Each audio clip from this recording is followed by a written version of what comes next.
বিধানসভা নির্বাচনের প্রাক্কালে বা সাংগঠনিক শক্তি বৃদ্ধিতে সাংগঠনিক তৎপরতা বাড়াতে হুগলির পান্ডুয়া ব্লকের জামনা অঞ্চলে এক বিশাল কর্মী সভার আয়োজন করল তৃণমূল কংগ্রেস। জামনা অঞ্চল তৃণমূল কংগ্রেসের উদ্যোগে আয়োজিত এই সভায় দলীয় কর্মীদের ভিড় ছিল চোখে পড়ার মতো। এদিনের এই গুরুত্বপূর্ণ কর্মী সভায় প্রধান বক্তা হিসেবে উপস্থিত ছিলেন হুগলি জেলা প্রাথমিক বিদ্যালয় সংসদের ডিপিএসসি চেয়ারপারসন শিল্পা নন্দী। সভা থেকে আগামী দিনের রাজনৈতিক লড়াই এবং উন্নয়নমূলক কাজকে সাধারণ মানুষের দুয়ারে পৌঁছে দেওয়ার আহ্বান জানান তিনি। শিল্পা নন্দী তার বক্তব্যে বলেন, তৃণমূল কংগ্রেস মানুষের দল। মমতা বন্দ্যোপাধ্যায়ের জনমুখী প্রকল্পগুলি যাতে প্রতিটি পরিবার পায় তা নিশ্চিত করতে কর্মীদের একজোট হয়ে কাজ করতে হবে।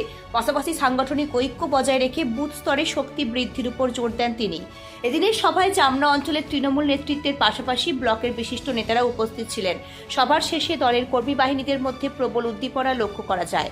আসন্ন দিনগুলোতে জামনা অঞ্চলে তৃণমূলের সংগঠনকে আরও মজবুত করতে এই সভা বড় ভূমিকা নেবে বলে মনে করছে রাজনৈতিক মহল।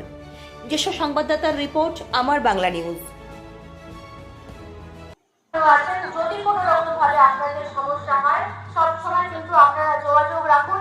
যেখানে আপনারা সমস্যায় পড়বেন তৃণমূল কংগ্রেসের সরকার তেমনি দুঃখের সময়তেও কিন্তু আপনাদের পাশে থাকবেন।